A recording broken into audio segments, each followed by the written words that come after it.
পূর্ব ওর রাগান্বিত মুখ দেখে যেই হাসি দিবে অমনি পূর্ণতা ওর ঠোঁটে হাত চেপে ওই ইঙ্গিতেই বলল, একদম হাসবে না।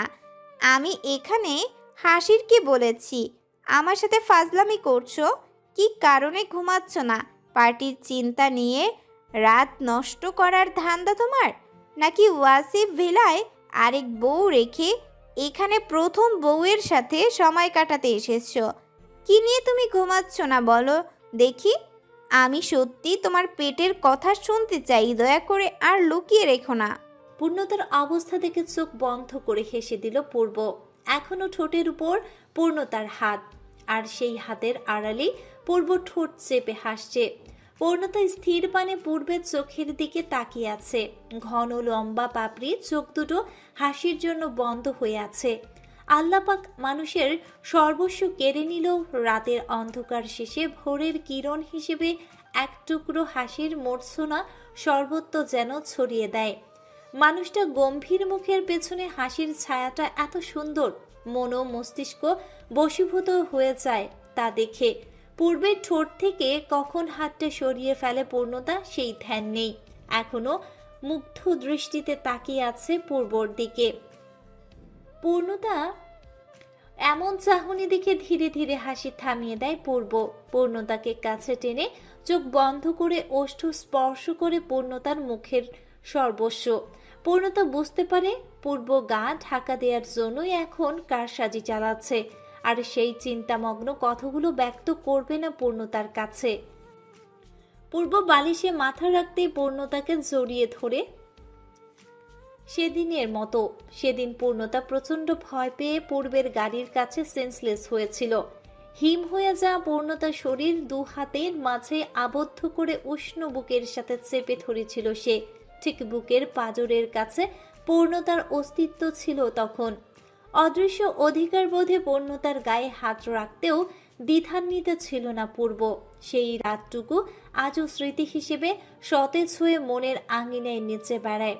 ট্রেনের বগিতে পূর্ণতার সাথে খুনসুটিগুলোর মনে পড়লে এখনো হাসিতে মন উজাড় হয়। সেই প্রথম গভীর স্পর্শে পেয়েছিল ট্রেনের থাকাকালীন পূর্ণতার কোলে। ঘুমের ঘরে না থাকলেও ঘুমের অভিনয়ে চোখ বন্ধ করেছিল সে। সেই ছোট্ট কোলটায় মাথা রেখে পূর্ব শান্তি পেয়েছিল বহুদিন পরে। নিঃশ্বাসের সাথে পূর্ণতার গায়ের গন্ধ যেন একীভূত হয়ে প্রাণচঞ্চল করে দিচ্ছিল পূর্বকে। নিজেকে নিয়ে সে প্রথম অমন ভিন্ন অনুভূতির শিকার হয় পূর্ব। পা কাটা পূর্ণতার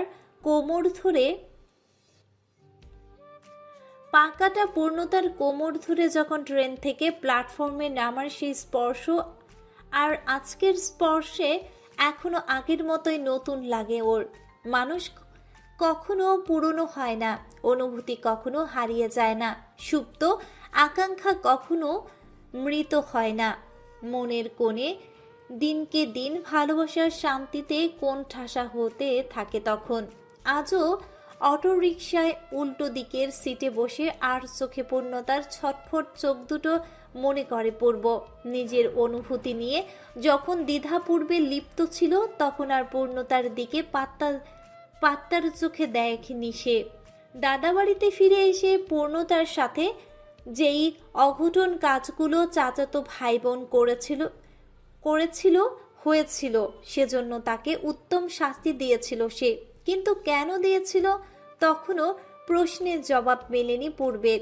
রাতে ঘুমাতে গিয়ে সে অনুভব করলো তার হাত দুটো কাউকে আঁকড়ে ধরার জন্য লিপশিপ করছে। আরো উষ্ণতায় নিজেকে ডুবিয়ে রাখতে ইচ্ছে করছে। পূর্ব এই মুহূর্তে নিজেকে বুঝতে পারেনি। কথায় আছে প্রকৃতি আকাঙ্ক্ষিত মানুষের সাথে 5 বার সাক্ষাৎ করায়। প্রকৃতির সেই অদ্ভুত নিয়মের জোরে আবারও দেখা হয় তার।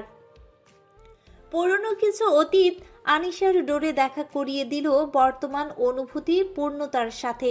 জীবনে কোনো মেয়েকে দেখে কাছে রাখার তীব্র বাসনা কখনো কাজ করেনি পূর্বের। সেই কঠোর চেতনার বলিষ্ঠ দৃঢ়তায় কখন যে পূর্ণতার ছোঁয়ার জন্য আকুল হয়ে উঠে টের পায়নি পূর্ব। নিজেকে নিয়ন্ত্রণে রাখার মাধ্যমে দিন যেতে লাগলো ওর। কিন্তু গ্রামীণ পরিবেশে দাদাবাড়ির নির্মল আঙ্গিনায় কাউকে পাওয়ার জন্য আবেদন করত মন।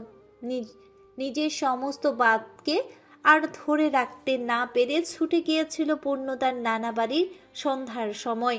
চোরের মতো এক পলক কাঙ্ক্ষিত জিনিসকে দেখার জন্য ঢুকেছিল কালো আধারি রুমটায়। পূর্ণতা তখন ভারাক্রান্ত চেহারায় বিছানায় ঘুমন্ত ছিল। রুমে ওইটুকু আবছাতেই সম্পূর্ণ পূর্ণতাকে দেখতে পারল পূর্ব। কিন্তু হঠাৎ পূর্ণতার ঘুম ভেঙে গেলে আর দাঁড়িয়ে থাকার জো খুঁজে পায়নি ও। শেষ বিদায় জানিয়ে সে চলে গিয়েছিল। এরপর থেকে শুরু হয় মন ও মস্তিষ্কের কুরুক্ষেত্র। মন যেখানে পূর্ণতার খোঁজে আনচান করত, মস্তিষ্ক সেখানে বাধা দিয়ে চুটিয়ে পার্টি করতে সায় দিত। সারাদিন নানা ব্যস্ততায় সব ভুলো থাকলেও রাতটুকুতে বন্ধ চোখের পাতায় পূর্ণতার স্মৃতিগুলো নেড়ে চেড়ে ভাবত। ঠিক দ্বিতীয় সপ্তাহের চতুর্থ দিন খোঁজ দিল ছেলেরা। থেকে ওই পর্যন্ত সব তথ্য এনে দিল পূর্ণতার। ইচ্ছে করছিল সব ছেড়ে ছুড়ে পূর্ণতার কাছে ছুটে গিয়ে সেই অধিকার বোধে পূর্ণতার মাঝে লুকিয়ে যেতে, কিন্তু সেটা পূর্ব করতে পারেনি। আর পাগলামো পূর্বর আচরণ ও অসঙ্গতিপূর্ণ কথাবার্তার জন্য পূর্ণতার তখন ডাক্তারের চিকিৎসায় আওতাধীন ছিল। খোদেজার স্ট্রিক্টনেস মনোভাব শুনে তার এগোয়নি পূর্ব। সময় যেন যন্ত্রণার প্রহর আরো বাড়িয়ে দিচ্ছিল। খোদেজা এদিকে বিয়ের জন্য ছেলে রেডি করলে দূর থেকে উম্মাদের মতো কঠিন অবস্থা হয়ে যায় পূর্বের। আবারও দলবল ডেকে গুপ্তবেশে রাস্তা থেকে সরায় ওই ছেলেপক্ষকে। সামনে আসে সেদিন পূর্ণতার কাছে। কিন্তু ওই স্বল্প সাক্ষাৎ পূর্ণতার মনে তৃপ্তি দেয়নি। সে স্বাভাবিক সম্পর্কের মতো যখন পূর্বকে নিজের করে চাইল, তখন ওর অবস্থা বেগতিক হয়ে উঠল। ওই মুহূর্তে রাজীবের করা নোংরা ঘটনা শুনে হন্যে হয়ে ছুটে আসলো পূর্ব। আয়মানের একটি কলের কারণে নিজের ভেতর নিয়ন্ত্রণের সব শৃঙ্খলাকে জলাঞ্জলি দিয়ে পূর্ণতার কাছে আসলো। জীবনে প্রথমবারের মতো ও অনুভব করলো ওর জীবনে পূর্ণতাকে দরকার। সেটা চাহনির জন্য নয়, সেটা চাহিদার জন্য নয়, নিজের আবেগশূন্য জীবনে এক টুকরো ভালোবাসার কাঙাল হিসেবে দরকার। ভাবতে ভাবতেই পূর্ব অনুভব করলো ওর খোঁচাময় দাড়ির উপর ওষ্ঠ স্পর্শ হচ্ছে। চোখ খুলল তৎক্ষণাৎ এবং আশ্চর্য হয়ে কিছু বলবে তার আগেই পূর্ণতা ওর ঠোঁটের চতুর্পাশে ওষ্ঠযুগল ছুঁইয়ে দিল। পূর্ণতার আকস্মিক কাজগুলো সারমর্ম কোনো কেন জানি পূর্ব ধরতে পারছে না। সে পূর্ণতাকে বাধা দিতেই মাথায় একগুচ্ছ চুল খাবলে ধরে সজাগ কণ্ঠে বলল, তুমি এমন আচরণ করছো কেন? আমি তো রাতে এমনিতেই কম ঘুমাই, কিন্তু এই প্রথম তুমি আমাকে পেয়ে ঘুমাচ্ছ না। ব্যাপারটা কি বলো তো? পূর্ণতা মাথার পেছন থেকে পূর্বের হাতটা সরিয়ে চুপচাপ ওর গালের সাথে গাল মিশিয়ে পূর্বের গলায় ফাঁকে মুখ গুজল। পূর্ব ধারণা করতে পারছে পূর্ণতা প্রচণ্ড উদ্বিগ্ন হয়ে আছে, কিছু নিয়ে হাঁসফাঁস করছে, ছটফট করছে, চিন্তায় ভুগছে। পূর্ব মাথায় হাত বুলিয়ে কৌতূহল গলায় প্রশ্ন করল। পূর্ণতা কিছুক্ষণ চুপ থেকে পূর্বকে জাপটে ধরে বলল, তুমি যে কিছু একটা ভেবে টেনশনে আছো, সেটার মূল ঘটনা কি আমাকে নিয়ে?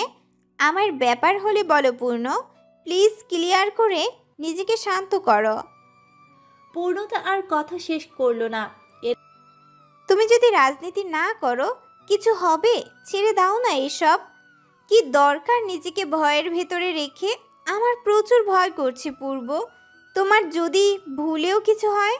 এর মধ্যে পূর্ব হেসে দিয়ে বলল, আমার যদি কিছু হয়েও থাকে, তোমার জন্য অন্তত পক্ষে বেঁচে থাকার চেষ্টা চালাবো। এই পথে নামার আগে অবশ্যই সলিড পরিকল্পনা করে রেখেছি। আমি কখনোই কাপুরুষতা পছন্দ করি না পূর্ণ। আমি যদি নিজের স্থানে সত্য থাকি, কোনো মিথ্যার জাল এসে আমাকে ছুঁতেও পারবে না। কথাটা কি ভুলে গেছো? সত্যের মৃত্যু নেই। সত্য যদি কখনো সামনে আসতে দেরিও করে, উপরে কিন্তু আল্লাহ আছেন। আল্লাহ কখনো মিথ্যাবাদীকে সাপোর্ট করবে না। রাজনীতি শুধু আমি একাই করছি না, আরও অনেকে করছে। এদেশের রাজনীতি যেমন আমিও নিজেকে অমনভাবেই তৈরি করেছি। কেমন খেলায় কোন কার্ড ফেলতে হয় সব কিছুই শিখেছি। বামপন্থীতে যুক্ত থেকে নানা ধাক্কা খেয়ে শিক্ষা পেয়ে এরপর নিজের শক্ত ঘাঁটি করেছি। এখন যদি দলের কিছু নিচু স্তরের মানুষ আমাকে নাও পছন্দ করে, আমার তাতে কিচ্ছুই করার নেই। আমি সবাইকে খুশি করানোর টাস্ক নিয়ে জন্মাইনি পূর্ণ। আমি কখনোই শতভাগ মানুষকে খুশি করতে পারবো না।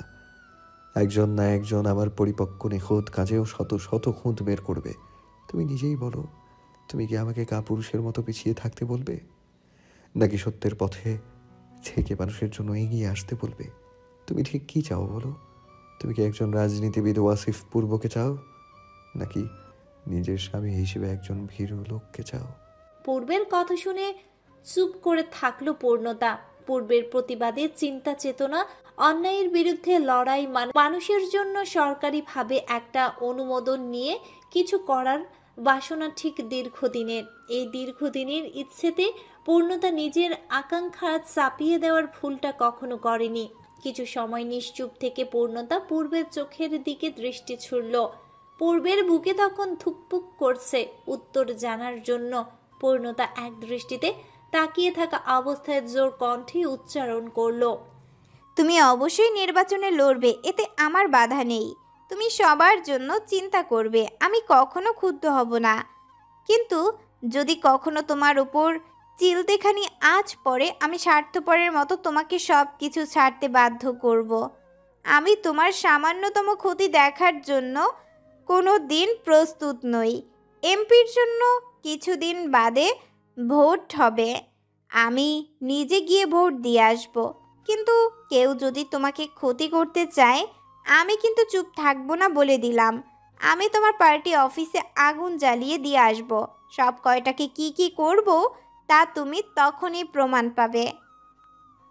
কঠোর যে কথাগুলো ব্যক্ত করতেই পূর্বকে জড়িয়ে আবার শুয়ে পড়ল পূর্ণতা। পূর্ব নির্বাক চাহনিতে হতভম্ব হয়ে আছে। কোনো মেয়ে পার্টি অফিসে আগুন জ্বালানোর কথা এতটা বলিয়ানভাবে বলতে পারে জানা ছিল না পূর্বের। কিন্তু মনের মধ্যে এখন থেকেই ভয় কাজ করা শুরু করলো ওর। ইমতিয়াজ উদ্দিন হয়তো পূর্বকে ছেড়ে দিবে না। নির্বাচনের বেশি দিন নেই, সকাল 7টা। রাতটুকু নির্ঘমে কাটালো চিন্তা থাকলেও আজানের পর চোখ লেগে আসে পূর্বের। এখনো উঠেনি সে। পূর্ণতা আড়মোড়া ভেঙে চোখ ঝাপটা মেরে তাকাতেই দেখে এখন সে পূর্বের বুকে। পূর্বের কপালে চুলগুলো সারি সারি ভঙ্গিতে ছেয়ে আছে। শরীরে এখনো তাপমাত্রা তুলনামূলক কম, জ্বরের উত্তপ্ত ভাবটা কেটে গেছে। পূর্ণতা কম্বল সরিয়ে উঠে যেতে নিলে হঠাৎ চুল টান অনুভব করে ছিটকে পড়ল আবারও পূর্বের উপর। আচমকা কাহিনীতে আশ্চর্য হয়ে তাকালে পূর্ণতা দেখল পূর্ব চোখ ছোট করে কপাল কুঁচকে তাকিয়ে আছে। পূর্ণতা ঢোক গিলে কিছু বলবে তার আগেই পূর্ব গম্ভীর কণ্ঠে বলে ওঠে, সাহস বেড়ে গেছে, আমার আগে উঠো কিভাবে? পূর্ণতা আবিষ্কার করলো পূর্ব রাতের পর দিনের আলোতে আবার কাঠিন্য স্বভাবের রূপ ধারণ করেছে। সেই কাট জবাব, গম্ভীর গলা, হাসিহীন চেহারা। পূর্ণতা সরল গলায় ঠোঁট ভেদ করে কিছু বলবে, পূর্ব ওকে কম্বলের সাথে পেঁচিয়ে বিছানায় উঠে বসে। এক ভ্রু উঁচু করে তীক্ষ্ণ দৃষ্টিতে বলে, আমার স্বভাবটা ছাড়ো পূর্ণ। এত ভিজে বিড়াল সাজার মানে হয় না। স্বামীর সাথে উঠলে বসলে, খেতে পারলে, ঘুমোতে হাঁটতে গোসলও করতে পারবে। হিসাব বুঝেছ? পূর্বের কথায় প্যাচ বুঝতে আর বাকি রইল না পূর্ণতার। বেটা সারা রাত জ্বালিয়ে এখন দিনে শুরুতেও জ্বালাতে চাইছে, বোঝা শেষ। পূর্ণতা লজ্জায় মাথা নিচু করেই রইল, কিছুই বলল না মুখ দিয়ে। সকালে নাস্তাটা সেরে নতুন বেশভূষায় রেডি হলো আয়মান। গায়ে সাদা শার্ট, কালো প্যান্ট, গলায় কালো টাই ঝুলিয়ে পুরোপুরি ফর্মাল গেটআপে তৈরি হলো। শার্ট ইন করে হাতে সিলভার রঙের ঘড়ি পরতে স্যুটটা গায়ে দিল। অফিসের কিছু ডকুমেন্ট ঢুকিয়ে ক্যাজুয়াল ব্যাগে নিল। কালো চকচক করা সুচ পায়ে ঢুকিয়ে পকেট চেক করে নিল সে। আফিয়া রান্নাঘর থেকে দৌড়ে ছেলের জন্য বিদায় জানাতে আসে। ছেলের দিকে আপাতমস্তক তাকিয়ে বলে,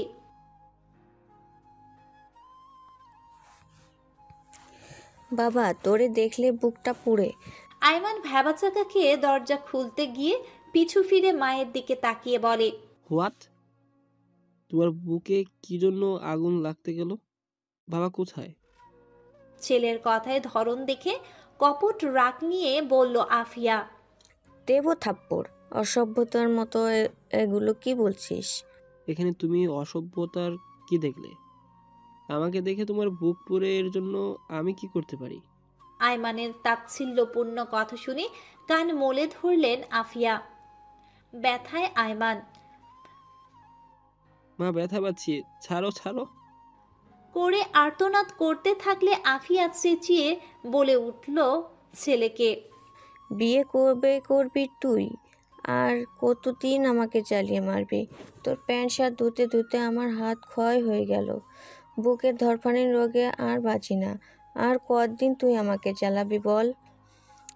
আয়মান শেষ পর্যন্ত মায়ের কান মলা থেকে নিস্তার পেল। কানে হাত টলতে টলতে ব্যথিত ভঙ্গিতে বলল। কান দেখো তো লাল করেছো কিনা। ইস, কেউ এভাবে ধরে? ছিঁড়ে তো ফেলছিলে কানটা।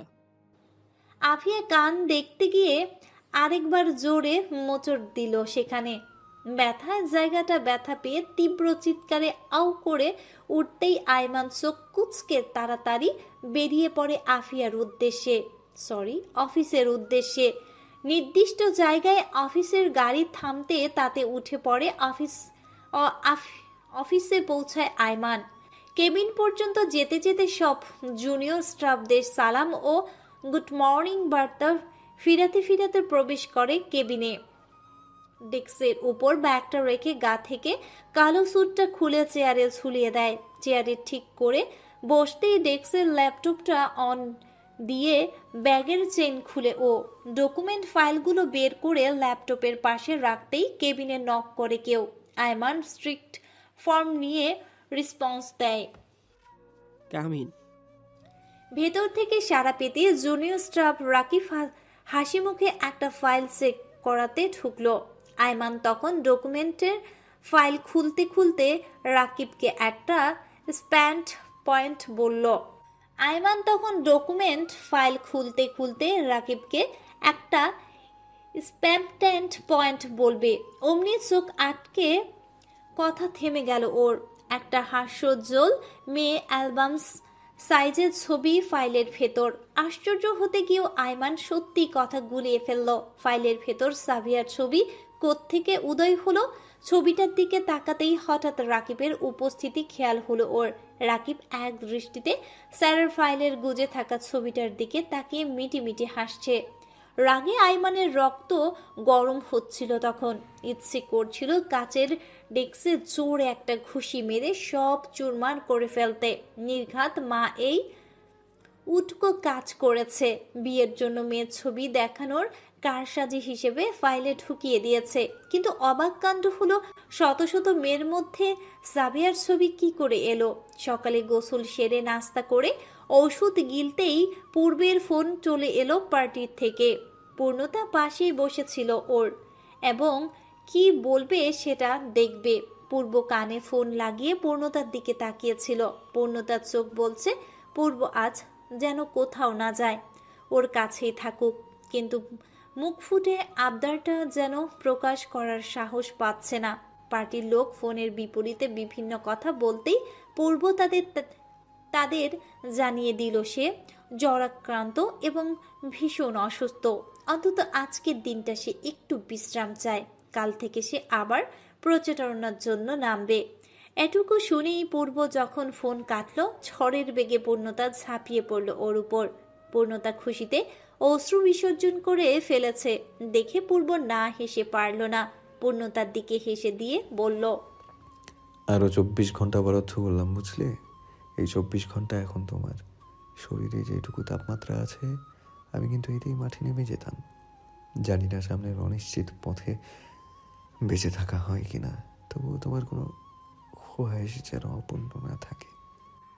পূর্ব মুখ থেকে ইনিয়ে বিনিয়ে মৃত্যু শব্দটার মানে বুঝলে বুক মোচড়ে আসে পূর্ণতার।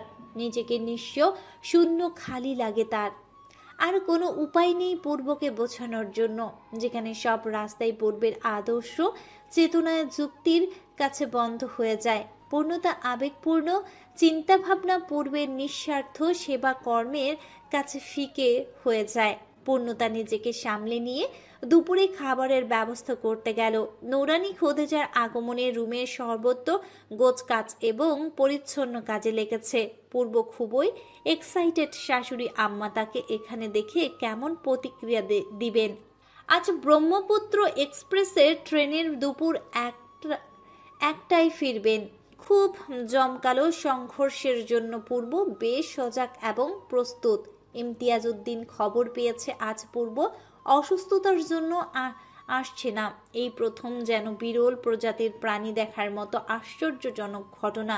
তিনি সাইফুল খন্দকার ও মাসুদ আলমগীরকে নিশ্চিত রূপে বলে দিয়েছেন বউয়ের সাথে লুতুপুতুই ব্যস্ত ওয়াসিফ পূর্ব, তাই আজ আসেনি পার্টির প্রচারণার জন্য।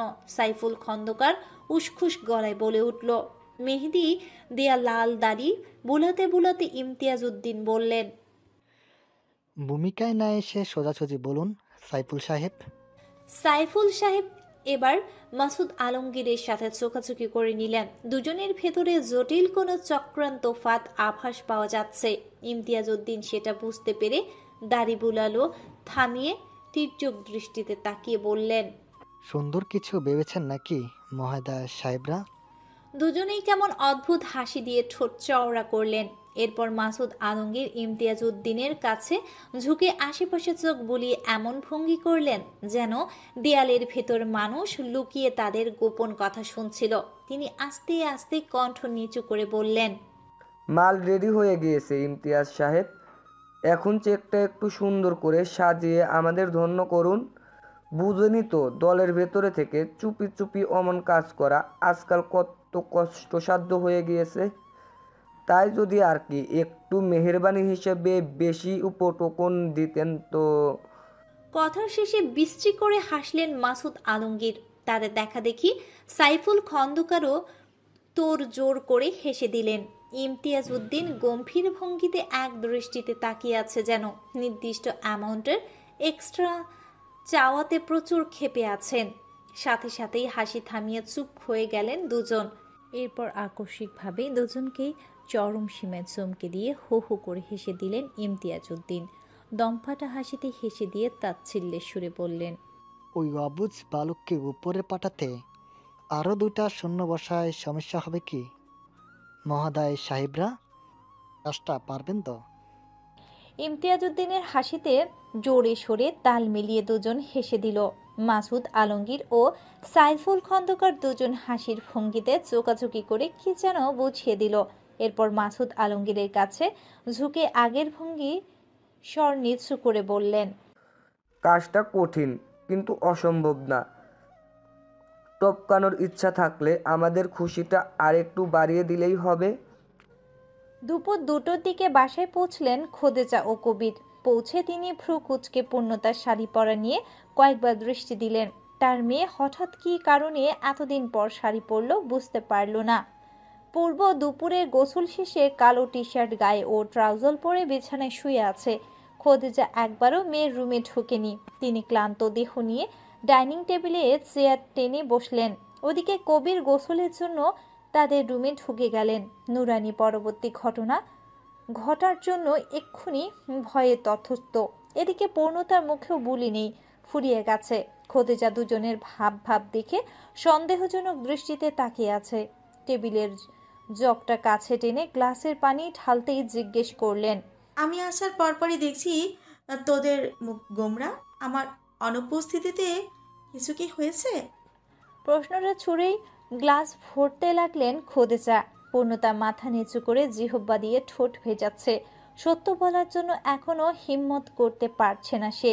পূর্বকে নিয়ে যদি আর একটা কটু কথা বলে পূর্ণতা নিজেকে সামলাতে পারবে না খোদেজাকে ভয়ানক কথা শোনাতে। নুরানি খালাম্মার জম্পেশ রাগ সম্পর্কে জানে। তার অসুস্থ দুলাভাইকে যদি চড় থাপ্পড় মারে তাহলে নুরানি এখন থেকে হামেশার জন্য চলে যাবে। তার কত ভালো দুলাভাইকে শুধু শুধু মারবে, এটা সহ্য করবে না নুরানি। দুজন নিজেদের চিন্তায় মগ্ন থাকলে হঠাৎ পেছন থেকে কেউ বলে উঠল, আসসালামু আলাইকুম আম্মা। হকচকিয়ে গেল নুরানি ও পূর্ণতা। দুজনে একে অপরের চোখের দিকে ভয়ার্ত দৃষ্টিতে ঢোক গিলল। খোদেজা পানি গ্লাসে চুমুক দেয়া যেন ভুলে গেছে। চোখের অক্ষিকোটায় বিশাল বড় করে ঠোঁট গ্লাস লাগিয়ে বসে আছে। এদিকে পানি সরাত সরাত করে খোদেজার থুতনি ভিজে কোলে পড়তে লাগলো। সদ্বিত ফিরে তাড়াতাড়ি গ্লাস টেবিলে রেখে ঝট করে দাঁড়িয়ে পড়ল। পানি ঝাঁটা দিতেই পূর্ব রুমের দরজার সাথে ঠেস দিয়ে হাত ভাঁজ করে আবার বলল, সালামের উত্তর দেয়া ওয়াজিব শাশুড়ি আম্মা। খোদেজা ঝাড় দেয়া থামিয়ে শুধু পূর্ণতার দিকে রাগে দৃষ্টিতে তাকালো। পূর্ব সেটা লক্ষ্য করতেই ট্রাউজারের দু পকেটে হাত গুজে ধীরে ধীরে হেঁটে এসে বলল, নুরানি একটু রান্নাঘরে দৌড় দে, তোর ভাইয়া একটু জরুরি কথা বলবে। নুরানি চুপচাপ সেখান থেকে কেটে পড়ল। পূর্ণতা পূর্বের পাশ কাটিয়ে রুমে যাওয়ার জন্য উদ্যত হলো। যেই পাশ কেটে পার হবে, পূর্ব ট্রাউজার থেকে এক হাত বের করে পূর্ণতার বাহু চেপে আটকালো। পূর্ণতা শিউরে উঠে পূর্বের দিকে তাকাতেই দেখলো পূর্ব খোদেজার দিকে কঠোর চাহনিতে তাকিয়ে আছে। খোদেজার দৃষ্টিতে এখনো ক্রোধ ঝরছে। পূর্ব তার গম্ভীর স্বভাবটা বজায় রেখে কাঠিন্য গলায় বলে উঠল, মায়ের পায়ের নিচে সন্তানের স্বর্গ হলেও স্বামীর বুকের ওপর নারীর সুখ স্বর্গ। ব্যাপারটা ভুলবেন না মা, ওর দিকে ওভাবে তাকানো বন্ধ করুন। পূর্বের বেপরোয়া ভাব ও চটান চটান জবাব দেখে প্রচন্ড ক্ষেপে উঠল খোদেজা, কিন্তু পূর্ণতার কড়া চাহনি দেখে কিছুই বলতে পারল না। এদিকে কবির গোসল শেষে ডাইনিং স্পেসে এসেই দেখে পূর্ণতাকে ঘিরে এই চাঞ্চল্যকর অবস্থা। তিনি কপাল কুঁচকে খোদেজার দিকে পূর্ণ দৃষ্টিতে তাকালো। পুরো ঘটনার সংক্ষিপ্ত ব্যাখ্যা আজ করতে পারল। পূর্বের জন্য কিছুই বলতে পারছে না পূর্ণতা। মনে উসখুসানিজনিত সমস্যা এবং প্রচন্ড রাগে ওর গা জ্বলে উঠছে মায়ের চাহনি দেখে। পূর্ব কখনোই বড়দের অসম্মান করে কটু কথা সহ্য করতে পারে না। তার উপর নিজের ব্যাপার নিয়ে কেউ খোদেজাকে কথা শোনায়, সেটাও সে চায় না। পূর্ব ঠান্ডা মাথায় পরিস্থিতি সামলানোর জন্য পূর্ণতাকে বিদায় জানিয়ে চলে যাওয়ার জন্য উদ্যত হলো। কবি সেটা মানতে একদম নারাজ হলেও শেষমেশ পূর্বের আশ্বস্তসূচক হাসি দেখে ওকে যেতে দিলেন। স্ত্রীর উপর তিনিও দীর্ঘদিন যাবৎ ক্ষোভ পুষে রেখেছেন। খোদেজার কঠোর আচরণবিধি তারও কোনোভাবেই সহ্য হয় না, কিন্তু একবার ব্যবসায় যে লস হয় সেটার জন্য পরিবারটা ভালোই সংকটের মুখে পড়েছিল। এরপর থেকে খোদেজা নিজের কর্মদক্ষতায় সবটুকু শক্তি খরচ করলে লসের বিশাল টাকা এবং পরিবার দেখাশোনা করার দায়িত্ব পালনে উদ্যত হয়। কবির সেখানে ব্যাপক লসের শিকার হয়ে বেকারত্ব গ্রহণ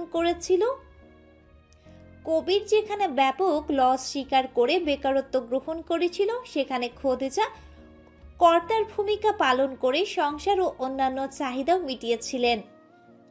সেদিন ওইসব ঘটনার পর থেকে কবির ও খোদেজার জন্য নামেমাত্র স্বামী স্ত্রী ছাড়া আর কোনো ভালোবাসার স্বাচ্ছন্দ্য ছিল না।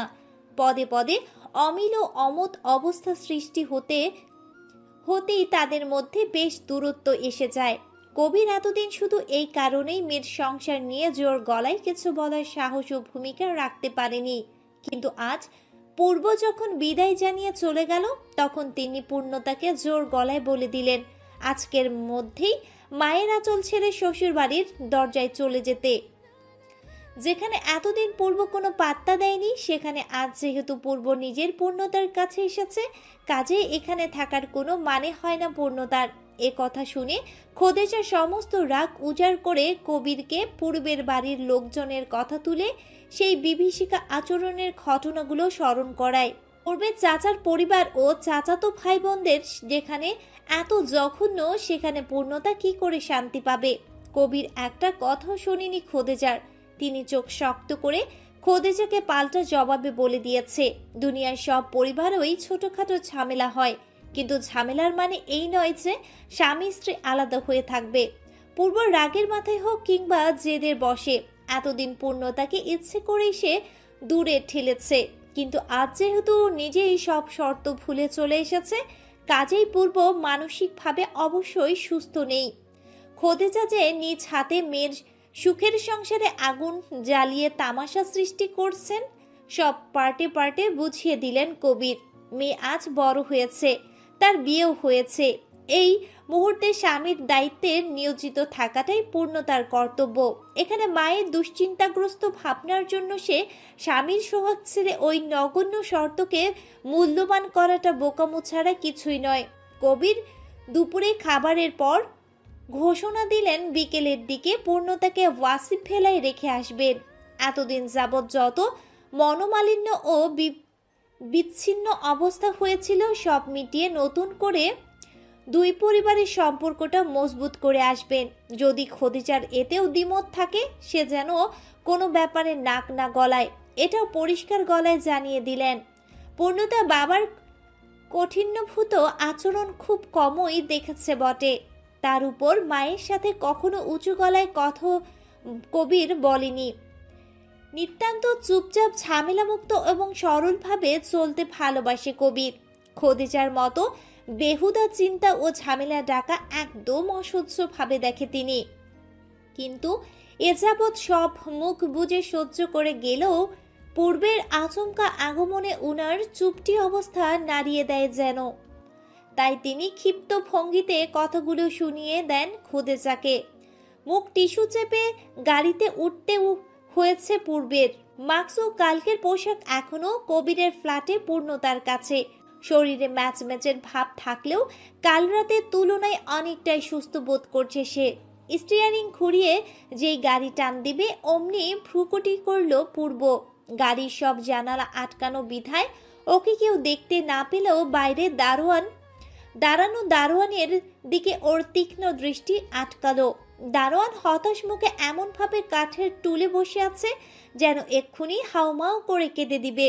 ব্যাপারটা খটকা লাগতেই সে বাধ্য হলো দারোয়ানের মুখোমুখি হতে। দারোয়ান প্রথমে খেয়াল না করলেও পরে যখন মুখ তুলে তাকায় চোয়াল বিশাল বড় হয়ে কথা জড়িয়ে যায়। পূর্ব আশেপাশে দৃষ্টি দিয়ে দারোয়ানের একটু ভেতরে কোথাও প্রাইভেসি জায়গায় নিয়ে যেতে বলল। দারোয়ান তার ছোট এক রুমে অন্ধকার রুমে পূর্বকে নিয়ে গেল। ময়লা বিছানা, শক্ত তোষক, ভ্যাপসা গন্ধে গা গুলিয়ে আসে রীতিমতো। এই দারোয়ান কিভাবে এমন অপরিচ্ছন্ন রুমে ঘুমায়? পূর্বের সামনে একটা প্লাস্টিক টুলে দারোয়ান মাথা নিচু করে বসলো। পূর্ব লোকটাকে জোর দিতেই দারোয়ান নিজের নাম মোজাম্মেল উল্লেখ করে বলল তার বড় মেয়ে কলেজে পড়ে। শামসুল হক খান, ডেমরা কলেজ, অধ্যয়নরত। মেয়ের জিদের কারণে ওই বড় কলেজে ভর্তি করায় তিনি। কিন্তু আর্থিক অবস্থা এতটা শোচনীয় যে দুবেলা তিনি খেতেও ভয় পান। তার পরিবার ডেমরায় একটা ছোট্ট বাসা ভাড়া করে থাকে, আর উনি এই আবাসিক এলাকায় দারোয়ানের চাকরি করে টাকা কামায়। সবটা শুনে পূর্ব দারোয়ানের ফোনটা দিয়ে তার টিমের কাছে মিসড কল দিল। সাথে সাথেই ওই নাম্বারে ব্যাক করতেই পূর্ব নিজের পরিচয় দিয়ে দারোয়ানের সমস্যার গোপনে চুকিয়ে দিল। দারোয়ান অপ্লুত হয়ে হাউমাউ করে কেঁদে দিলেন। পূর্বের হাত দুটো ধরে অমায়িক ঠান্ডা কণ্ঠে বললেন, তুমি আমারে উদ্ধার করলা বাজান। আমি চিন্তায় কাহিল হইয়া গেছিলাম। বিষ খাইয়া মরবার পথও রাখে নাই আমার মাইয়া। ছোট থেইকাই স্বপ্ন দেখতো লেহাপড়া কইরা বড় কলেজে পড়ব। আমি এক মূর্খ কামলা জীবনেও মাইয়ার বড় লোকে ইচ্ছা পূরণ করবার পারি নাই। দুনিয়াটা বড্ড খারাপ গো বাজান। দুনিয়ার মানুষের কাছে হাত পাতলে থুতু দেয় আর তারা টাকা দেয় না। এত বড় বিল্ডিং এর মালিকেও আমার দুয়ানা দিয়া সাহায্য করলো না বাজান। তুমি ফেরেস্তার মতো সাহায্য কইরা দিলা।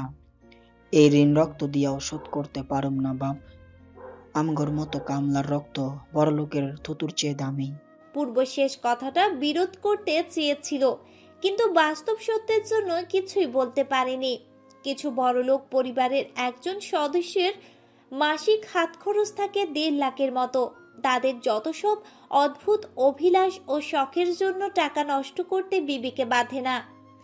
বাড়ির শখের বসে মাছের খামার বানিয়ে খাবার কিনে দেখভাল করে, অথচ পথের ভিক্ষুককে 1 টাকাও খুশি মনে দেয় না।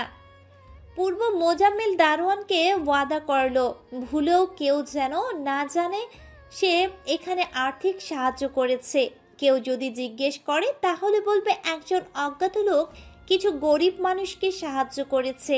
দারোয়ান নিজের ভাষা হারিয়ে ফেলার মতো অবাক হয়ে গেলেও পূর্ব স্থান ত্যাগ করে চুপচাপ চলে যায়। দারোয়ান ধুলো ওড়ানো পথটার দিকে তাকিয়ে থেকে নীরবে ইউনিফর্মের শার্টে চোখ ডলে। আকাশের দিকে তাকিয়ে মুগ্ধ নয়নে চোখ বুজে ফেলে দারোয়ান।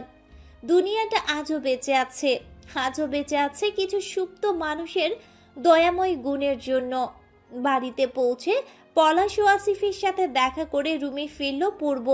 আয়েশা ছেলের সাথে রুমে এসেই দেখা করলেন। কাল রাতে পূর্ব কোথায় ছিল এখন প্রশ্ন করল না। যেখানে হামেশার মতো পূর্ব কোনো জবাব পাট চুকাবে না। পূর্ব শান্ত ভঙ্গিতে ফ্রেশ হয়ে পাঞ্জাবি পরতে লাগলো। আয়শা কাল সন্ধ্যায় ওর জ্বরতপ্ত যে অবস্থা দেখেছিল সেটার রেশ কিভাবে গায়ে পুষে আবার বাইরে যাচ্ছে তিনি তা জানেন না। পূর্বকে কোনো কিছুর জন্য বাধা দিলেও সে লাভ হবে না এ সম্বন্ধে আয়শা ভালো করেই জানেন। তিনি চুপচাপ ছেলেকে এক পলক দেখেই পা চালিয়ে রুম থেকে বিদায়ী হলেন। পূর্ব ড্রয়ার থেকে সিজার নিয়ে ওষুধের পাতা থেকে দুটো ক্যাপসুল কেটে পকেটে নিল। যদি মাথা ঘুরায় তাহলে একসাথে দুটো গিলে নেবে। চুলে ব্রাশ করে মোবাইলটা হাতে নিতেই শূন্য বেডের দিকে চোখ পড়ল খোদেজার। খোদেজা আজ না ফিরলে পূর্ব সত্যিই পূর্ণতার কাছে থাকতো, কিন্তু ওই পরিস্থিতিতে ঝামেলা বাড়ানো মানেই হয় না। পূর্ব দোকানে মাস্কের রাবার লাগাতে গাড়িতে চড়ে বসলো। মমিন ড্রাইভিং সিটে বসে আছে কিছুক্ষণ যাবৎ। পূর্ব উঠতেই গাড়ি ছেড়ে দিল পার্টি অফিসের দিকে। আজ প্ররোচনার জন্য রাস্তায় থাকার কথা হলেও পূর্ব সিদ্ধান্ত পাল্টে বস্তি এলাকায় ঢোকার চিন্তা করলো। সেখানকার অবস্থা ও মানুষের সমস্যা সম্বন্ধে জানাটা জরুরি। গাড়িটা বস্তির মুখে দাঁড়ালে কৈলেশ, সবুজ ও সাব্বির এগিয়ে এসে পূর্বের সাথে যোগ দেয়। কৈলেশের হাতে খাতা ও কলম, সাব্বিরের হাতে বড় ব্যাগ। সবুজ হাত নাড়িয়ে বিশদ ব্যাগটা পূর্বকে বোঝাচ্ছে। দূর থেকে একজোড়া চোখ পূর্বের কার্যকৌশল অনুসরণ করে ফোনে সেগুলো কাউকে বলছে।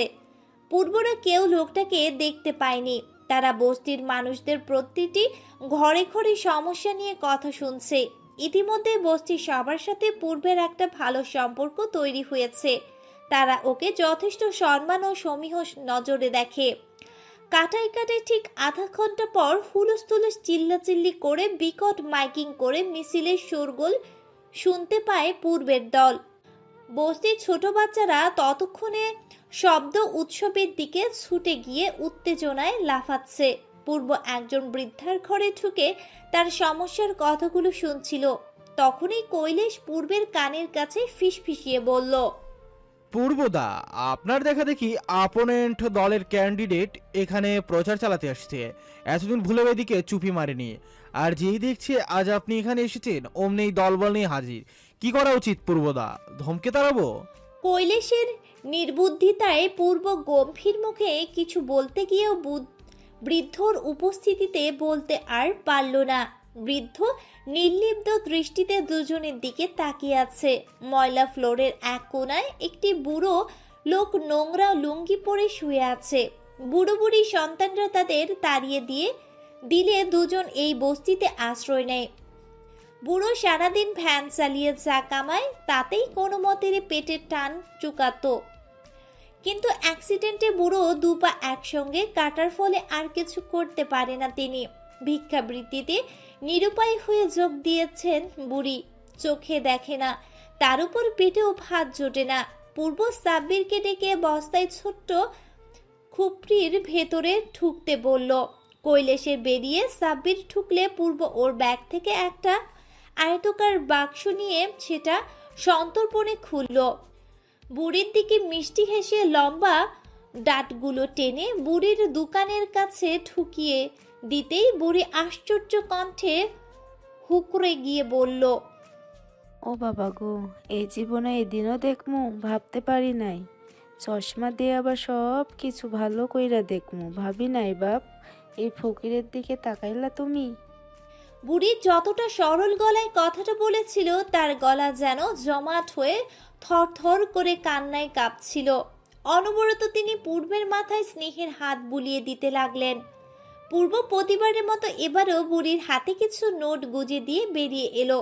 বেরুতেই দেখলো বিপরীত দলের প্রার্থী ইব্রাহিম খান 2 হাত কোমরে পিছু করে বেঁধে হেঁটে হেঁটে সবাইকে ভোটের জন্য আহ্বান করছেন। কৈলেশ দাঁতের দাঁত চেপে শক্ত করে মুখে বলল, শালা ন্যাকামি দেখছেন পূর্বদা? এই কয়দিন রাস্তাঘাট আর দোকানপাটে ভোটের জন্য চিল্লাচিল্লি করলো, অথচ এইদিকে চোখ তুলেও তাকালো না। আর আজ যেই শুনছে আপনি আসছেন অমনি বাজনা বাজিয়ে চলে আসছে, শালা খবিশের বাচ্চা। পূর্ব তৎক্ষণাৎ কৈলেশের দিকে এমন দৃষ্টিতে তাকালো, কৈলেশ মিইয়ে যাওয়ার ভঙ্গিতে ঠোক গিলল। পূর্ব ওর দিক থেকে চোখ ফিরিয়ে সামনে তাকাতেই গম্ভীর মুখে মাস্কের আড়ালে চোখ স্বাভাবিক রেখে বলল, যারা অযোগ্য তারা নিশ্চয়ই গালি দিয়ে নিজেকে যোগ্য প্রমাণ করতে চায়। আমি তোমার কাছ থেকে ইদানিং যে শব্দগুলো শুনছি সেগুলো মার্জিত করো। ইব্রাহিম সাহেব কি করবেন, কি করছেন সেগুলো আমাদের দেখার দরকার নেই। জনগণ সবার এবং তাদের দেখার অধিকারও সকলের। কারো সাথে আমার জন্য হিংসা করতে যেও না কৈলেশ। আমি অবশ্য এসব সহ্য করতে রাজি না। চলো এখন। আর শোনো, ইব্রাহিম সাহেব সালাম দিতে ভুলবে না। পূর্ব এক নাগারে সবগুলো কথা উগরে ইব্রাহিম সাহেবের দিকে এগুলো।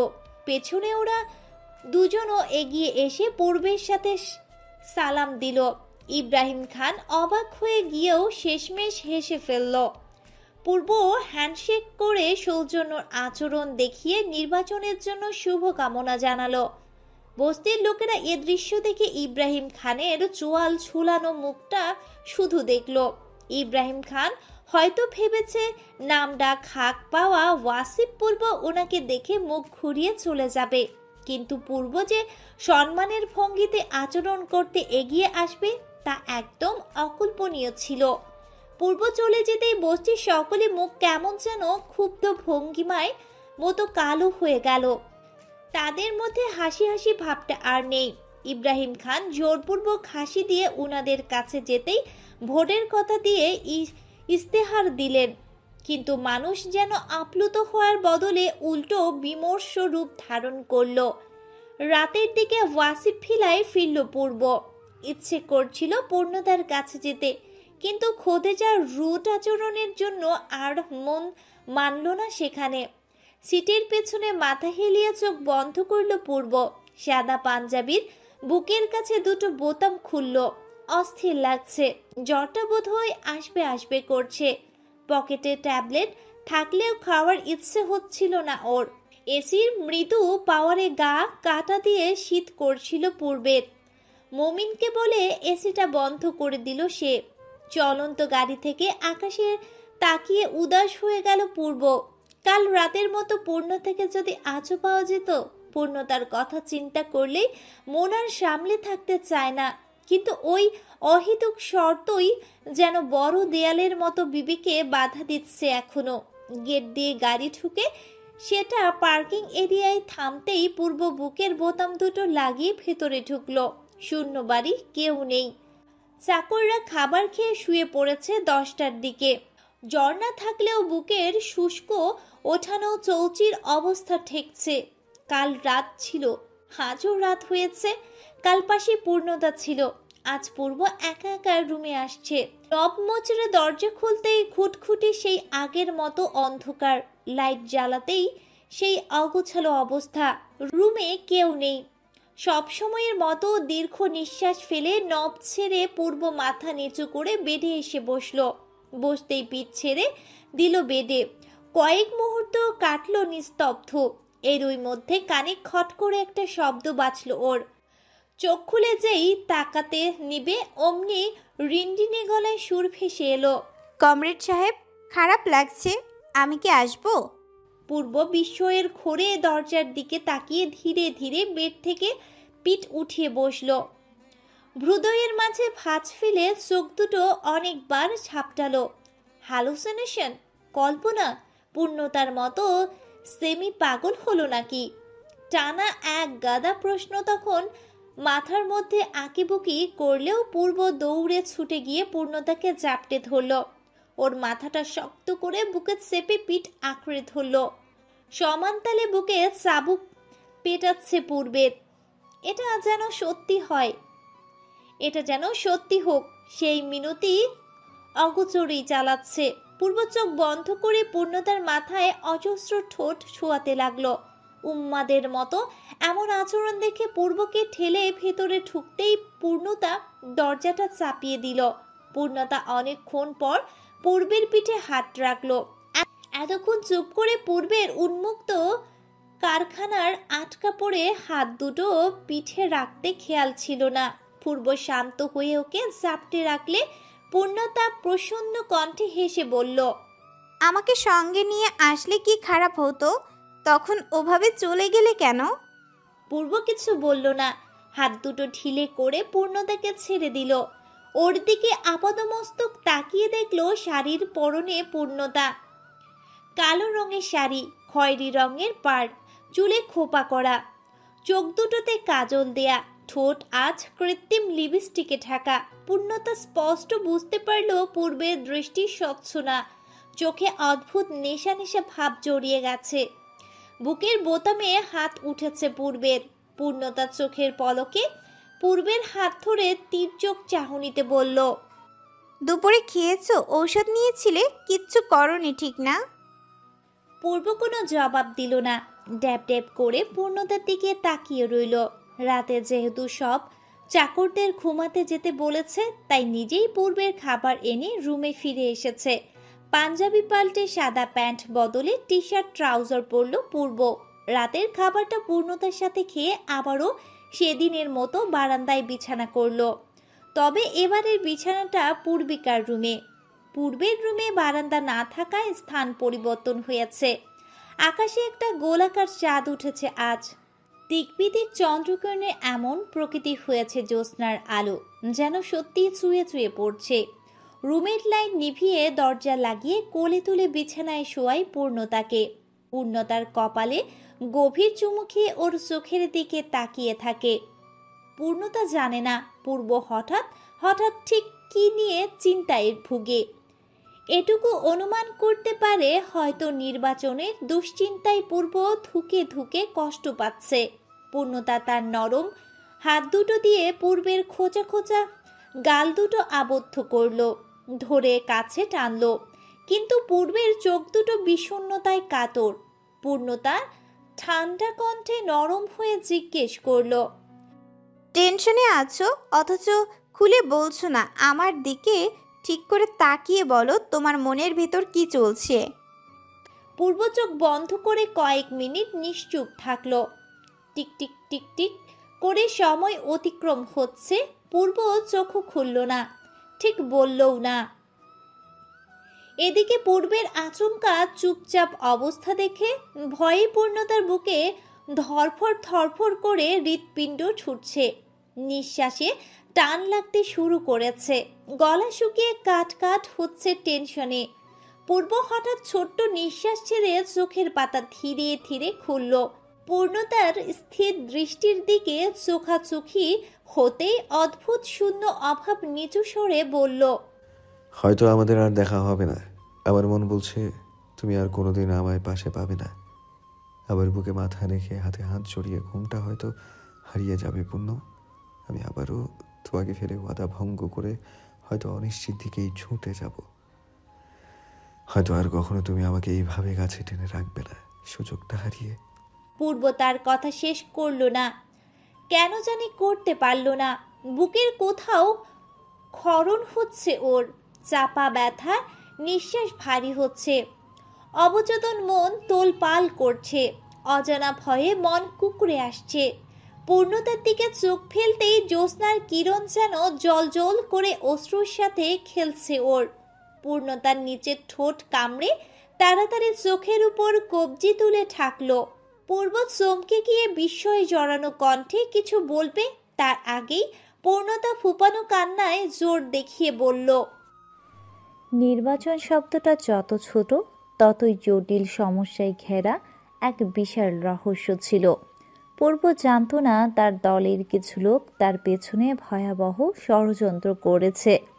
ডানপন্থী দলের মুখ্যমন্ত্রী বিরাট চিন্তাধারা নিয়ে দেশের জন্য ভালো পরিকল্পনা রাখলেও তা যে নিজ দলের কিছু মুখোশধারী নেতার জন্য দুর্নীতিগ্রস্ত দেশে পরিণত হচ্ছিল সে খবর হয়তো কান পর্যন্ত পৌঁছাতো না তার। দেশ পরিচালনার মতো বড় দায়িত্বে তিনি ব্যস্ত থাকলেও ছোট ছোট দুর্নীতিগুলো জানার উপায় কিছু ধৃত নেতারা দিত না। পূর্ব জানত দলের মধ্যে কিছু কিছু ঊর্ধ্বতন নেতা ভালো না, তারা দলের পলিটিক্যাল পাওয়ারটা জনগণের জন্য ব্যবহার করত না। অন্যায়ভাবে বিভিন্ন অনৈতিক কাজে পাওয়ারের জোর দেখিয়ে নিজেদের কার্য হাসিল করে তারা। সেদিন পূর্ণতা ফুপিয়ে কেঁদে যে কথাগুলো বলেছিল সেগুলো শুনে প্রচণ্ড অবাক হতে গিয়েও হেসে ফেলে পূর্ব। পূর্ণতার মধ্যে হুটহাট যে খেপে যাওয়ার বিশেষ গুণটি আছে সেটাও দেখে নিয়েছে সে। অনেকটা ঘুমন্ত বাঘিনীর মতো আচরণ করে পূর্ণতা। সবসময় চুপচাপ থাকলেও যখন রাগে তখন ভালোই ক্ষিপ্ত আচরণ করে ও। পূর্ব যখন চোখ থেকে জোর করে কবজি উঠায় তখন রেগে গিয়ে পূর্ণতা ধাক্কা মেরে মুখ ঘুরিয়ে উঠে বসে। চোখ ছাপিয়ে অশ্রু পড়তে থাকলেও সে পূর্বের দিকে ফিরেও তাকায় না আর। রাতটা গভীর এবং চারপাশ জ্যোৎস্নার আলোয় নিস্তব্ধ পরিবেশ। পূর্ণতা ঠিক পেছনেই ছিল পূর্ব। শোয়া থেকে উঠে বসে ও। মাথা নিচু করে চুপ থাকলেও ভেতরটা চোরমার হয়ে আসছিল তখন। একদিকে পূর্ণতার জিদপূর্ণ কান্না, অপরদিকে নির্বাচনের চিন্তা। দুটোই পূর্বকে অজানা ভয়ে চাদরে মুড়িয়ে দিয়েছিল। কয়েক মিনিট ওভাবে চুপচাপ বসে থাকলে মুখ তুলে পূর্ণতার দিকে তাকায় পূর্ব। কান্নার হিড়িকে অনবরত পিঠটা কাঁপছে, মাথাটা নিচু করে রাখা ওর। পূর্ব এগিয়ে গিয়ে খোপার পেছনটা টেনে চুল ছেড়ে দিল। এক হাতে চুলগুলো পিঠের উপর থেকে সরিয়ে ডান কাঁধের ওপাশে ফেলে দিল। ঘাড়ের উপর গভীর আবেশে চোখ বন্ধ অবস্থায় ওষ্ঠযুগল ছুঁইয়ে দেয় পূর্ব। পূর্ণতা মৃদু ভঙ্গিতে কেঁপে উঠতেই পূর্ব তার হাত জোড়া দিয়ে পূর্ণতার কোমর জড়িয়ে ধরল। পিঠের উপর গাল চেপে অত্যন্ত শান্ত কণ্ঠে বলল পূর্ব, তুমি আমার জন্য কতটুকু মূল্যবান আমি আর কিভাবে বোঝাই। এভাবে কাঁদলে যে আমার খারাপ লাগে এটা বুঝো না। সব সময় আবেগী হলে তো চলে না। আজ এত সুন্দর করে আমার জন্য সেজেছো, অথচ কেঁদে কেটে সব নষ্ট করে দিচ্ছ। এটা কি ঠিক পূর্ণ? আমাকে ধরো, আদর করো, দরকার পড়লে 2-4টে চড় মারো। আজ আমি বাধা দিব না। কসম, আমি একটু রাগ করবো না। আমি তোমার সাথে যা করেছি সেটার জন্য অপমান, ধিক্কার, থাপ্পড় পাওয়ার যোগ্য। তুমি তো এসবের কিছুই করনি। কেন করনি? এত সহ্য করলে কিভাবে সামনে বাঁচবে পাগল? নিজেকে শক্ত করো, আমাকে মারো, ধরো, শেষ করো, তবুও মুখ গোমড়ে বসে থাকো না। পূর্ণতা কথা শুনে চুপ করে থাকলেও পেটের উপর থেকে পূর্বের শক্ত হাত জোড়া টেনে সরালো। পূর্ব অবাক হয়ে কিছু বলার জন্য আর শব্দ খুঁজে পেল না। পূর্ণতা তখনও মুখ ঘুরিয়ে শক্ত হয়ে বসে আছে, পূর্বের দিকে তাকালো না। ওর দিকে কয়েক মুহূর্ত তাকিয়ে থেকে 2 হাতের টি শার্ট খুলে পাশে শুয়ে পড়ল। আজই প্রথম তার মেজাজ খারাপ হলো না, পূর্ণতার উপর রাগ উঠল না, কড়া শব্দে চিল্লানোর জো হলো না। নিষ্প্রভ ভঙ্গিতে পূর্ব চোখের পাতা বুজে দীর্ঘশ্বাস ফেলল। হাত উল্টো করে মাথার নিচে হাতের তালু রেখে দিল। ঠান্ডা বাতাস, সেই সাথে গা কাঁপিয়ে দেয়া হিম প্রহর চলছে। পূর্ণতা এতক্ষণ শীতলতা টের না পেলেও আচমকা ওর শরীরে কাঁটা দিয়ে উঠছে। মুখ ফিরিয়ে পূর্বের দিকে তাকাতেই পূর্ণতা আঁচলে ভেজা গাল মুছে দিল। বারান্দার রেলিংয়ের ফাঁক গলে রাতের কয়েক টুকরো চন্দ্রকিরণ পূর্বের মুখে পড়ছে। স্পষ্ট দেখা যাচ্ছে পূর্ব চোখ বন্ধ করে আছে। হঠাৎ মনের উপর অদ্ভুত বাসনা চেপে বসে পূর্ণতার। অনেকটা লোভীর মতো কিংবা কাঙ্গালের মতো সে পূর্বের ঠোঁট চোখটা স্পর্শ করার জন্য উন্মুখ হয়ে যায়। ওই মুখটা ঘুমের আদলে উপস্থিত হতেই কেমন নিষ্পাপ ছায়াতলে ডুবে যায়, যেন দুনিয়ার সে অনেক অপরাধ করে শেষে ক্ষমার জন্য মুখ অসহায় করেছে। পূর্ণতা এগিয়ে যায়, মধ্যবর্তী দূরত্ব ঘুচিয়ে দিয়ে পূর্বের একদম সন্নিকটে চলে যায়। দুহাতে পূর্বের মাথাটা বালিশ থেকে উঁচু করলে চট করে চোখ খুলে তাকায় পূর্ব, কিন্তু পূর্ণতার মধ্যে কোনো চমকানো ভাব দেখা গেল না। সে পূর্বকে ছেড়েও দিল না। ওভাবেই পূর্বের চোখের উপর অধর ছেড়ে দিল পূর্ণতা। টপ টপ করে সিক্ত বর্ষণটা পূর্ব টের পাচ্ছিল কপালে। পূর্ণতা ওর মৃত্যু সংবাদ শুনে ভয়ঙ্করভাবে চুপসে গেছে। একটু আগে যেই আবেগময় ভাবটা ছিল সেটা ভয়ের কোঠায় ঢুকে গেছে। পূর্ব হাত উঠিয়ে পূর্ণতার ভেজা গাল স্পর্শ করল। বৃদ্ধাঙ্গুল চোখের নিচে অশ্রুপানির স্রোতটা বাধা দিল। দুই নেত্র পল্লবে পরপর ঠোঁট ছুঁয়ে লালচে অধর জোড়ায় নিজের ওষ্ঠ দুটো মিলিয়ে দিল। অনাকাঙ্ক্ষিত জিনিস পেলে মানুষের মন যেমন আপ্লুত হয়, পূর্বের ভেতরের ভয়টা পূর্ণতার ওষ্ঠ স্পর্শে হঠাৎই যেন গুটিয়ে গেল। মন যেন তীব্র রূপে জানান দিল পূর্ণতার জন্য হলেও জীবনের মূল্য দিতে হবে। পরের জন্য টকবক জীবনটা বিলানোর আগে একজন অপেক্ষমান নারীর জন্য অকুণ্ঠ জীবিত থাকতেই হবে। যুদ্ধে যেহেতু নেমে গেছে, কাপুরুষতা দেখিয়ে নয়, বরং বীর বেশে তাকে মোকাবেলায় অংশগ্রহণ করতে হবে। জীবন তো যুদ্ধের চেয়ে কম নয়। কালকের জন্য চিন্তা, পুরুষ আজকের দিনটা কেন ভুলে বসবে? কালকের জন্য চিন্তা পুষে আজকের দিনটা কেন ভুলে বসবে?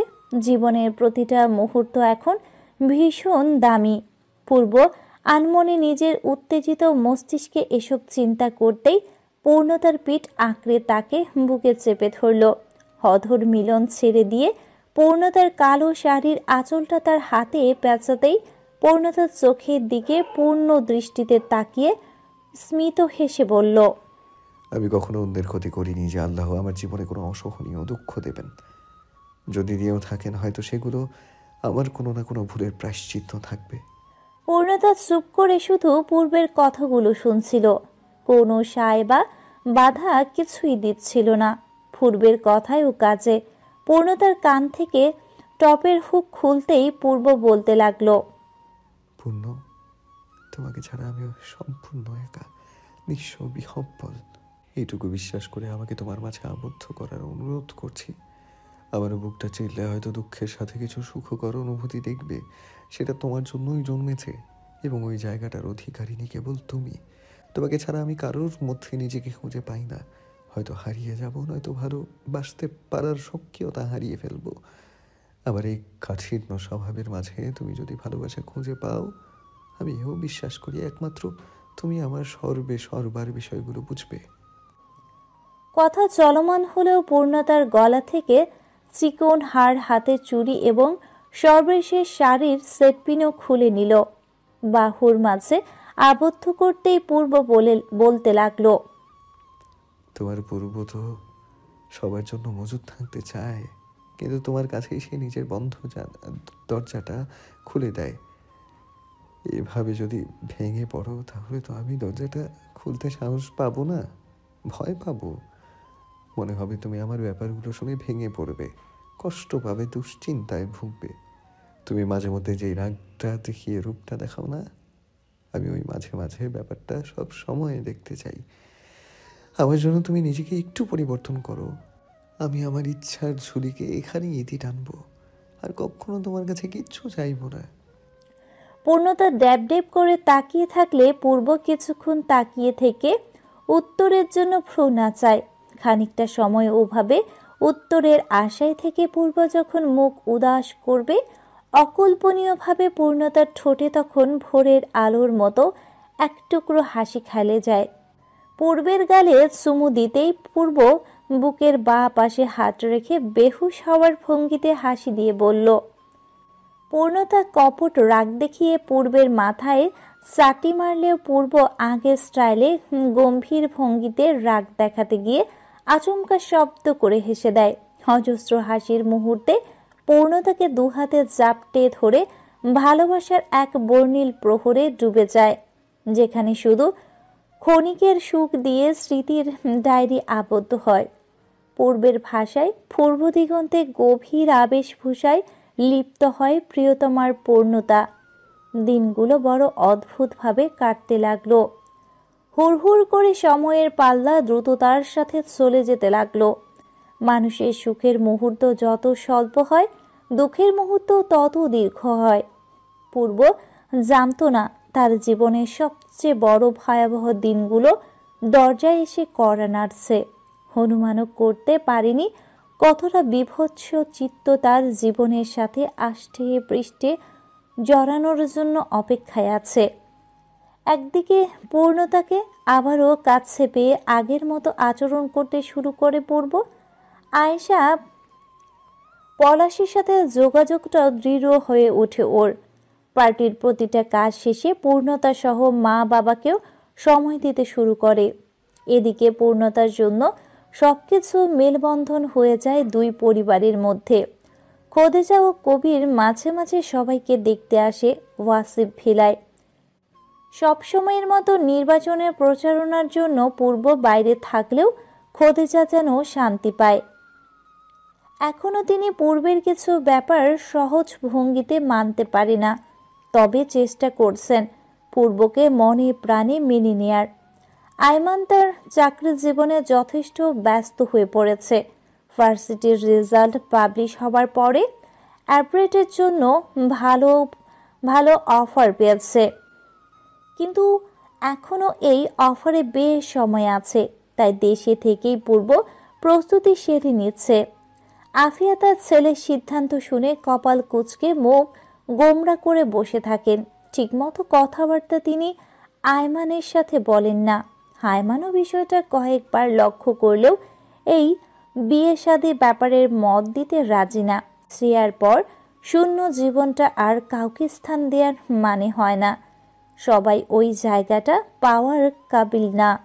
আফিয়া এতদিন আয়মানের পছন্দসই ব্যাপারটা জানতেন না, কিন্তু মনে মনে ঠিকই একটু আধটু বুঝে গিয়েছে শ্রেয়ার মৃত্যুর পর তার ছেলে কি জন্য বদলে গেছে।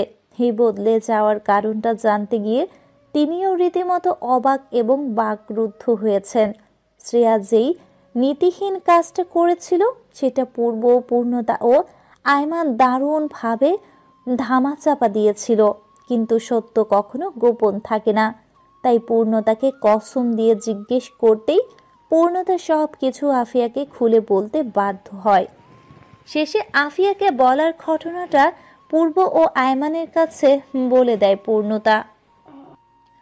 পূর্ব ঠান্ডা মাথায় রাখলেও আয়মান যেন চেতে গিয়েছিল।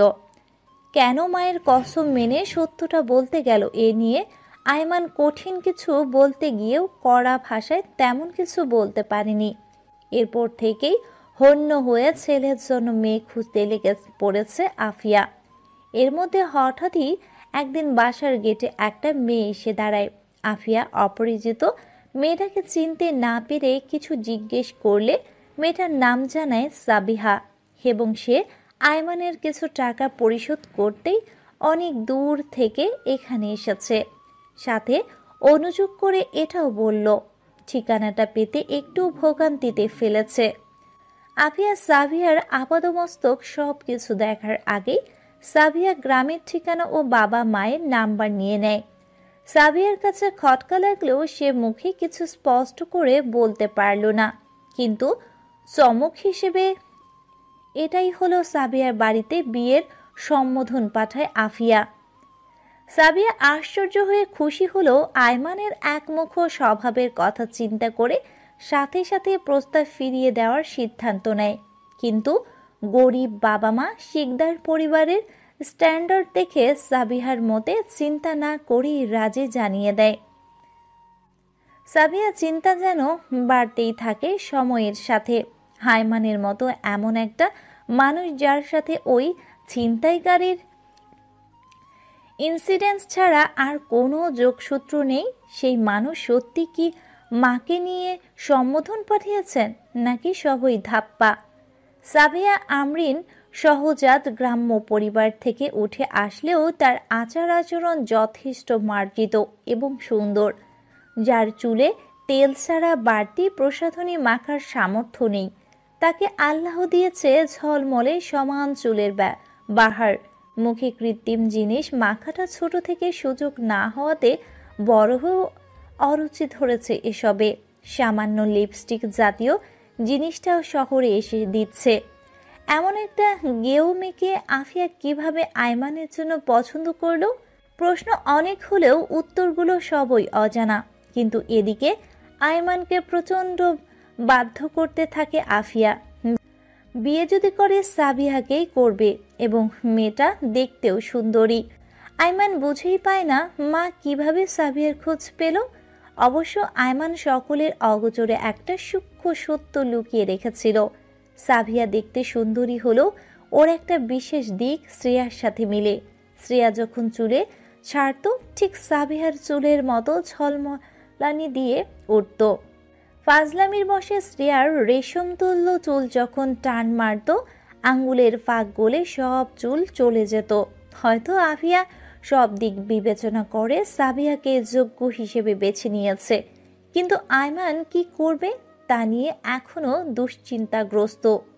ভোর 5টা থেকে তীব্র উত্তেজনায় উত্থাল পাথাল হয়েছে ঢাকা শহর। বিভিন্ন চ্যানেলে সাংবাদিকরা মাইক হাতে ক্যামেরাম্যান নিয়ে লাইভ টেলিকাস্ট করতে টিভির পর্দায়। ভোট কেন্দ্রের জন্য নির্দিষ্ট করা শিক্ষা প্রতিষ্ঠানগুলোতে কার্যনির্বাহী কর্মকর্তা এবং টহল পুলিশ ঢুকেছেন। সেই সাথে দুই দলের এজেন্সিও ভেতরে প্রবেশাধিকার পেয়েছে। হইচই রাজপথ একটু পরপর তুমুল মিছিলের স্লোগান দেয়। ভোর 4টার দিকে আজানের আগেই পাঞ্জাবি গায়ে দিয়ে বেরিয়ে গেছে। চিন্তার জন্য পুরো রাতটা ওর নির্ঘুমে কেটেছে। পূর্বে চিন্তিত মুখে এমন করুণ অবস্থা আগে কখনো দেখেনি পূর্ণতা। কোনোভাবেই পূর্বের চিন্তা কমাতে সক্ষম হয়নি ও। গতরাত থেকে মমিন গুম হয়ে আছে। শত চেষ্টা করেও কোনো খোঁজ মেলেনি। আজ ভোটের দিন বলে পূর্ব মমিনের খোঁজে নিজে যুক্ত হতে না পারলেও কৈলেশদের লাগিয়ে দিল। ঘড়ির ঘন্টা ঢং ঢং করে 8টার কাটায় পৌঁছালো। পূর্ব ভোট কেন্দ্রের ভেতরকার অবস্থা সম্বন্ধে খবর নিয়েছে। সবকিছু ঠিকঠাক এবং কারচুপির অবস্থা নেই কোনো স্থানে। ইব্রাহিম খালেদ দল বেশ উদ্গ্রীব হয়ে আছে। মনোভাব এমন যেন তিনি বিজয়ী হবেন। সাংবাদিকদের ক্যামেরার সামনে বেশি কিছু বক্তৃতাও দিয়ে ফেলেছেন। পূর্বকে ঘিরে যেই সাংবাদিকের জটলা ছিল সেটা ছাড়াতে কিছু মানুষের প্রয়োজন পড়ে গিয়েছিল। সাংবাদিকদের প্রশ্নে উত্তর ঝড়ের বেগে ঠিকঠাক মতো দিয়ে গাড়িতে উঠে বসে সে। টেনশনে মাথা ব্যথা আবার না উঠলেই চলে। ড্রাইভার হিসেবে বর্তমানে সবুজ গাড়িতে বসে আছে। পূর্বের অশান্ত চোখ দুটো তারও দৃষ্টি এড়ায়নি। অনেকবার চিন্তা করেছে পূর্বকে সান্ত্বনা দিয়ে সাহস যোগাবে, কিন্তু পরক্ষণে পূর্বের মেজাজের অবস্থা চিন্তা করতেই চুপটি মেরে যায়। আর মাত্র 35 মিনিট, এরপরেই ভোট গ্রহণ শুরু হবে। ওয়াসিফ ভেলার পূর্ণতার নাওয়া খাওয়া সব যেন বন্ধ। সে নিশ্চিত পূর্ব অতি মাত্রার টেনশন করেছে এবং না খেয়ে বসে আছে।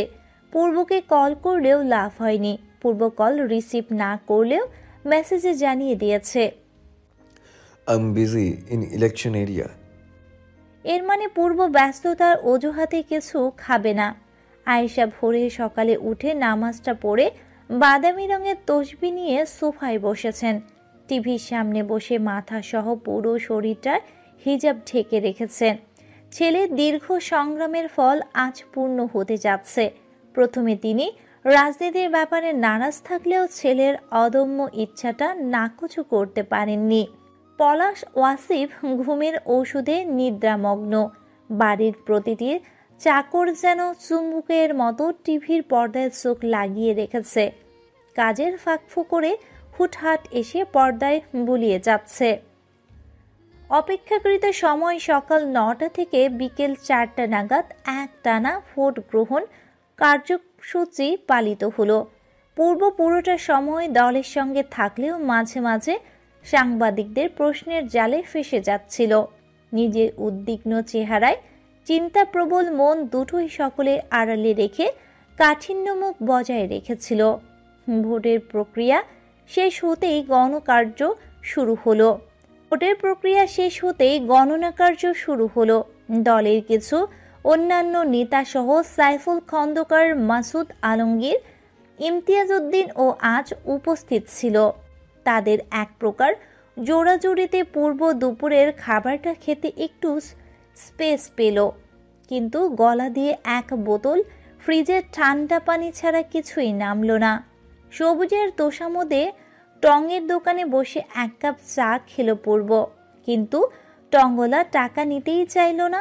সাধারণ টঙ্গলা ফোকলা দাঁতে হাসি দিয়ে বলল,